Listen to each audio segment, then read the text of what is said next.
Public transport services across Karnataka could be affected from May 20th as employees of state-run transport corporations have threatened to launch an indefinite strike.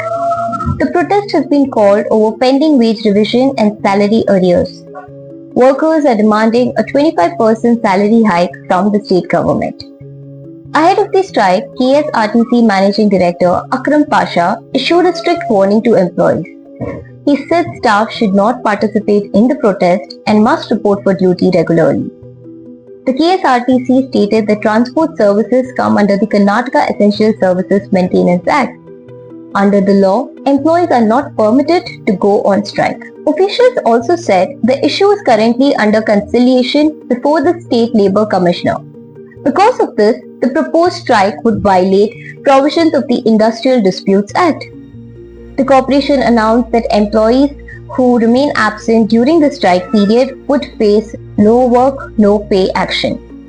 Disciplinary proceedings may also be initiated. All officers have been instructed to keep bus operations running and prevent disruption of services.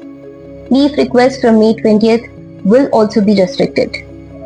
Meanwhile, unions representing KSRTC, PMTC, NWKRTC and KKRTC employees have urged workers not to attend duty if the demands are not met by May 19th afternoon.